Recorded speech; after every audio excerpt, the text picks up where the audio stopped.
Hello friends, स्वागत है आप सभी का आपके favourite channel high time English पर। आज के वीडियो में हम प्रिपरेशन का प्रैक्टिस सेट सॉल्व करने वाले हैं, जिसमें हमने 32 इंपॉर्टेंट क्वेश्चंस को कवर किया है। तो चलिए बिना किसी देरी के शुरू करते हैं।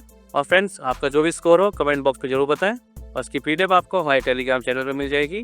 टेलीग्राम चैनल का लिंक डिस्क्रिप्शन में दिया गया है। चलिए शुरू करते हैं। फर्स्ट क्वेश्चन है, the cat is sleeping dash the mat. तो यहाँ इसका राइट प्रिपोजिशन होगा option B on. On preposition का यूज हम तब करते हैं जब कोई चीज किसी सरफेस के ऊपर रखी हो और वह उस सरफेस को टच कर रही हो। तो यहाँ बिल्ली चटाई की सरफेस पे सो रही है और उसको टच कर रही है, तो यहाँ इसका राइट प्रिपोजिशन होगा ऑन। नेक्स्ट क्वेश्चन देखते हैं, the book is dash the self in the library. तो यहाँ पर राइट प्रिपोजिशन होगा ऑप्शन ए ऑन। जैसा कि आपको मैंने पहले बताया, ऑन प्रिपोजिशन का यूज हम तब करते हैं जब कोई चीज किसी सरफेस के ऊपर रखी हो और उसे टच कर रही हो। तो यहाँ बुक सेल्फ के सरफेस पे रखी हुई है और उसे टच भी कर रही है, तो यहाँ राइट प्रिपोजिशन होगा on. Next question, my shoes are dash the bed in my room. तो यहाँ राइट प्रिपोजिशन होगा option C under. Under preposition का यूज हम तब करते हैं जब कोई चीज किसी दूसरी चीज के नीचे हो। क्योंकि यहाँ शूज बेड के नीचे रखे हुए हैं, तो यहाँ राइट प्रिपोजिशन होगा अंडर। ऑन इसलिए नहीं होगा क्योंकि शूज बेड के ऊपर नहीं है। इनका प्रयोग हम लोग इसलिए नहीं करेंगे क्योंकि बेड कोई कंटेनर नहीं है। और एट का यूज स्पेसिफिक जगह के लिए किया जाता है, जैसे एट द कॉर्नर। अब नेक्स्ट क्वेश्चन देखते हैं, the painting is hanging dash the wall. तो यहाँ राइट प्रिपोजिशन होगा ऑप्शन बी ऑन।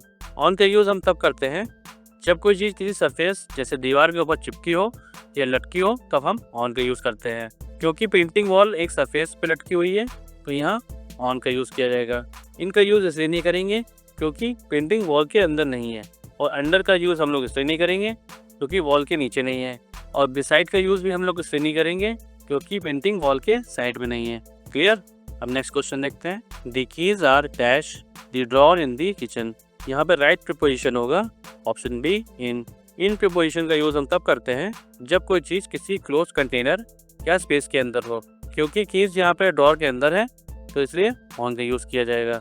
ऑन का यूज हम लोग इसलिए नहीं करेंगे क्योंकि कीज ड्रॉर के ऊपर नहीं है। और अंडर का यूज हम लोग इसलिए नहीं करेंगे क्योंकि ड्रॉर के नीचे नहीं है। और एट का हम लोग यूज तब करते हैं जब स्पेसिफिक पॉइंट के लिए यूज करना हो। हम नेक्स्ट क्वेश्चन देखते हैं, the children are playing dash the park. तो यहाँ इसका राइट प्रिपोजिशन होगा ऑप्शन ए इन। जब कोई चीज किसी ओपन एरिया या बाउंड्री के अंदर हो तब हम इन का यूज करते हैं। क्योंकि पार्क एक ओपन एरिया है और बच्चे उसके अंदर खेल रहे हैं, तो यहाँ इनका यूज किया जाएगा। Next question, the ball rolled dash the table during dinner. तो यहाँ इसका राइट प्रिपोजिशन होगा ऑप्शन सी अंडर। जब कोई चीज़ किसी दूसरी चीज़ के नीचे हो तब हम अंडर का यूज़ करते हैं, जैसा कि मैंने पहले आपको बताया। क्योंकि बॉल टेबल के नीचे चली गई है, तो यहाँ अंडर का यूज़ होगा। इनका यूज़ हम लोग इससे नहीं करेंगे क्योंकि टेबल कोई कंटेनर नहीं है। और ऑन का यूज़ हम लोग इससे नहीं करेंगे क्योंकि बॉल टेबल के ऊपर नहीं है। और एट का यूज़ हम लोग तब करते हैं जब किसी स्पेसिफिक जगह के लिए होता है। Next question, the dog is lying dash the tree in the garden. तो यहाँ इसका राइट प्रिपोजिशन होगा ऑप्शन सी अंडर। अंडर का कॉन्सेप्ट आपको क्लियर ही हो गया होगा। जब कोई चीज़ किसी दूसरी चीज़ के नीचे होती है तब हम अंडर का यूज़ करते हैं। तो यहाँ डॉग ट्री के नीचे सो रहा है, तो हम अंडर का यूज़ करेंगे। अब नेक्स्ट क्वेश्चन देखते हैं। मैं आप लोगों को बहुत ही बेसिक से समझाने की कोशिश कर रहा हूँ। अगर कोई भी कन्फ्यूज़न हो, कोई भी डाउट हो, तो आप मुझे कमेंट करिए, मैं उसे समझाने की पूरी कोशिश करूँगा। नेक्स्ट क्वेश्चन है, the pen is dash the notebook on my desk. तो यहाँ राइट प्रिपोजिशन होगा ऑप्शन बी ऑन। जैसा कि आप लोगों को मैंने बताया, ऑन का यूज़ तब किया जाता है जब कोई चीज़ किसी सरफेस के ऊपर रखी हो और उसे टच कर रही हो। क्योंकि यहाँ पेन नोटबुक के ऊपर रखा हुआ है, तो यहाँ ऑन का यूज़ किया जाएगा। Next question, the clock is dash the table in the living room. तो यहाँ राइट प्रिपोजिशन होगा ऑप्शन ए ऑन। क्योंकि यहाँ पे क्लॉक टेबल की सरफेस के ऊपर रखी हुई है, इसलिए हम ऑन प्रिपोजिशन का यूज़ करेंगे। अब नेक्स्ट क्वेश्चन देखते हैं, the kids hid under the sofa during the game. यहाँ हम लोग अंडर प्रिपोजिशन का यूज़ करेंगे क्योंकि जब कोई चीज़ किसी दूसरी चीज़ के नीचे होती है तब हम लोग अंडर प्रिपोजिशन का यूज़ करते हैं। क्योंकि बच्चे यहाँ पे सोफे के नीचे छुपे हैं, तो यहाँ अंडर प्रिपोजिशन का यूज़ किया जाएगा। Next question, the lamp is dash the bed side table. तो यहाँ राइट प्रिपोजिशन होगा ऑप्शन बी ऑन। ऑन का यूज़ हम लोग इससे करेंगे क्योंकि लैम्प टेबल के सरफेस के ऊपर रखा हुआ है। अब नेक्स्ट क्वेश्चन देखते हैं। मैंने इसमें ऑन, इन, अंडर और बिसाइड प्रिपोजिशंस का यूज़ किया है और इन्हें हर तरह के क्वेश्चन फॉर्म में यूज़ किया है ताकि आपका कॉन्सेप्ट अच्छे से क्लियर हो जाए। और फिर भी अगर कोई डाउट या कन्फ्यूज़न हो तो आप मुझे कमेंट कर सकते हैं। नेक्स्ट क्वेश्चन है the bag is dash the chair in the hall. तो यहाँ इसका राइट प्रीपोजिशन होगा option D beside. Beside preposition का यूज़ हम तब करते हैं जब कोई चीज़ किसी दूसरी चीज़ के बगल में हो। क्योंकि बैग चेयर के साइड में रखा हुआ है तो हम लोग बिसाइड का यूज़ करेंगे। Next question the kite is flying dash the sky. जैसा कि मैंने आप लोगों को बताया था, जब कोई चीज़ किसी ओपन एरिया या स्पेस के अंदर हो तब इन प्रीपोजिशन का यूज़ किया जाता है। क्योंकि यहाँ पतंग आसमान में उड़ रही है तो यहाँ हम लोग इन प्रीपोजिशन का यूज़ करेंगे। अब नेक्स्ट क्वेश्चन देखते हैं the cup is dash the saucer on the table. यहाँ इसका राइट प्रीपोजिशन होगा ऑप्शन बी ऑन। यहाँ पे ऑन प्रीपोजिशन का यूज़ इसलिए किया जाएगा क्योंकि कप सॉसर के सरफेस पे रखा हुआ है। Next question the mouse ran dash the cupboard. तो यहाँ राइट प्रीपोजिशन होगा option C under. Under preposition का यूज़ इसलिए किया जाएगा क्योंकि माउस कप बोर्ड के नीचे भागा।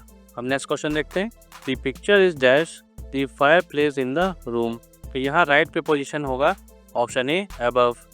अबव प्रीपोजिशन का यूज़ हम तब करते हैं जब कोई चीज़ किसी दूसरी चीज़ के ऊपर हो लेकिन उसे टच ना कर रही हो। और क्योंकि पिक्चर यहाँ फायर प्लेस के ऊपर लटकी हुई है और टच नहीं कर रही है तो यहाँ अबव का यूज़ किया जाएगा। Next question the shoes are dash the rack by the door. यहाँ राइट प्रीपोजिशन होगा ऑप्शन ए ऑन। क्योंकि शूज रैक के सरफेस के ऊपर रखे हैं। Next question the cat jumped dash the fence in the yard. तो यहाँ राइट प्रीपोजिशन होगा option C over. Over preposition का यूज़ हम तब करते हैं जब कोई चीज़ किसी बाधा के ऊपर से पार करे। क्योंकि कैट यहाँ पर फेंस के ऊपर से कूदी है और उसको क्रॉस किया है तो यहाँ ओवर प्रीपोजिशन का यूज़ किया जाएगा।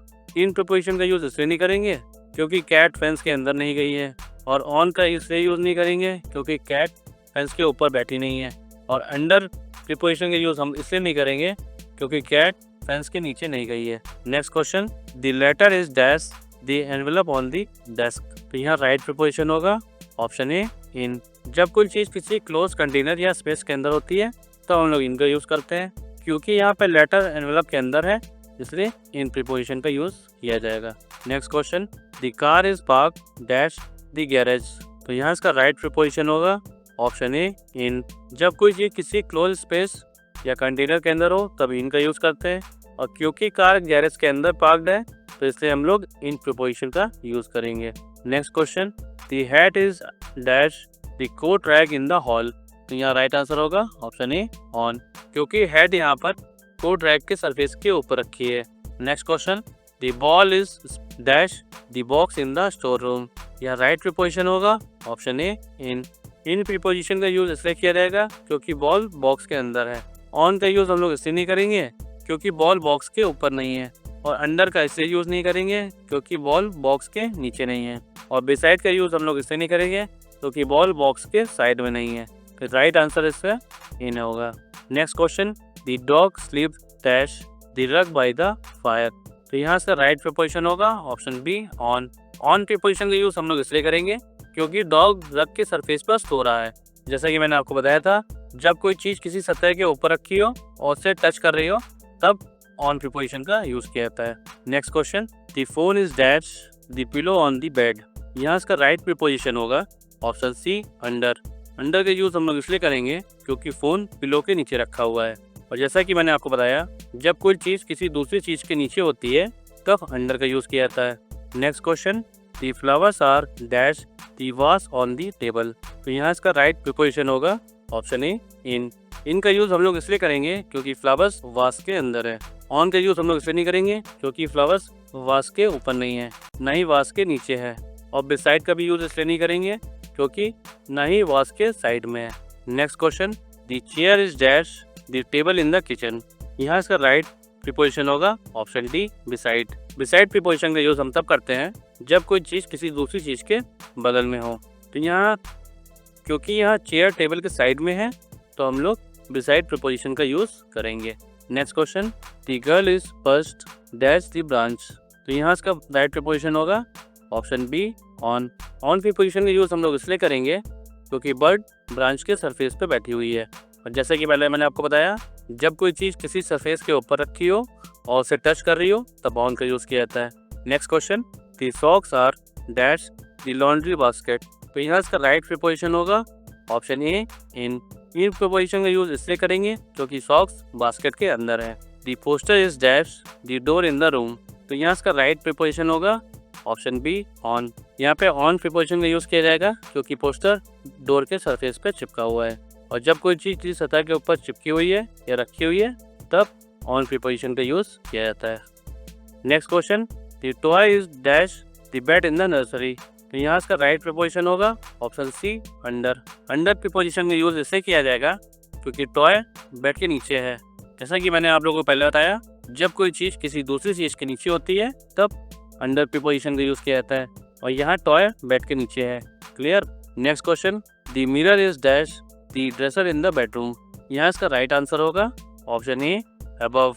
अबव प्रीपोजिशन का यूज हम लोग इसलिए करेंगे क्योंकि मिरर ड्रेसर के ऊपर लटका है लेकिन टच नहीं कर रहा है। तो मैंने आपको बताया जब कोई चीज़ किसी दूसरी चीज़ के ऊपर हो लेकिन उसे टच ना कर रही हो तो हम अबव प्रीपोजिशन का यूज़ करते हैं। ठीक है, तो फ्रेंड्स आज के लिए इतना ही। अगर ये वीडियो आपको हेल्पफुल लगा हो तो वीडियो को लाइक करिए और अपने फ्रेंड्स के साथ शेयर करिए, और नेक्स्ट किस टॉपिक पर वीडियो बनाना है आप मुझे कमेंट बॉक्स पे बताएं। मिलते हैं नेक्स्ट वीडियो में। Keep learning keep growing.